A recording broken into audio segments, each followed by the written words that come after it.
Europe 1, bonjour.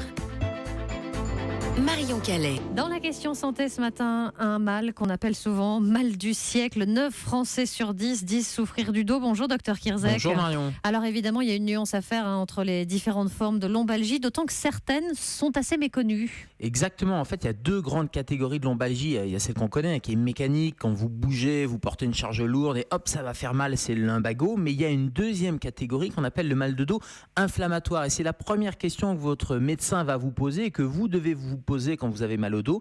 Est-ce que ça vous réveille la nuit? Et si vers 2-3 heures du matin, alors que vous n'avez pas fait de mouvement particulier, il y a une douleur lancinante en bas du dos, éventuellement qui descend un peu dans la fesse et puis qui alterne la fesse droite à la fesse gauche, et le matin vous avez du mal à vous réveiller parce que dès le matin il y a ce qu'on appelle un dérouillage matinal, il faut se poser la question de ce mal de dos inflammatoire et peut-être d'une spondylarthrite ankylosante. Alors la spondylarthrite ankylosante, je me suis entraînée pour le dire. Est-ce que c'est grave et qu'est-ce que c'est précisément? Alors, c'est pas une maladie grave, c'est une maladie qui est chronique, dont le diagnostic est important parce que sinon on va laisser traîner ce mal de dos et on va souffrir inutilement. La spondylarthrite ankylosante, ça touche 2% de la population. C'est plutôt des jeunes adultes, autant la lombalgie mécanique commune, c'est plutôt en deuxième partie de vie quand on a le dos usé. Là, c'est plutôt des gens de moins de 30 ans. C'est 2 hommes pour une femme et contrairement à la lombalgie commune, donc c'est vraiment quelque chose qui touche en première partie de vie.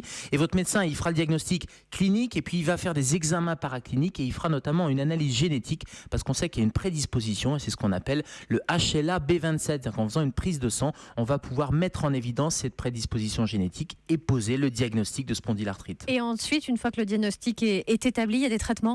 Oui, c'est ça l'intérêt, c'est que ça va permettre de traiter différemment ce mal de dos, en particulier traiter les crises. Alors, ça va plutôt être des anti-inflammatoires ou de la cortisone, mais il y a surtout un traitement de fond qui va éviter ces douleurs et qui va viser, lui, le système immunitaire. Et puis, il y a toute une prise en charge de kiné, d'ergothérapie. Et puis, on sait aussi qu'il y a un certain nombre de complications, comme des complications oculaires. Donc, d'où l'importance de ce diagnostic et d'où l'importance de se poser la question, est-ce qu'il y a un rythme inflammatoire à cette douleur ou pas? Et là, il faut consulter.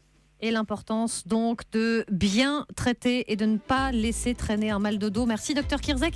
À tout à l'heure, 10h dans Allo Europe 1 avec Thomas Touroud.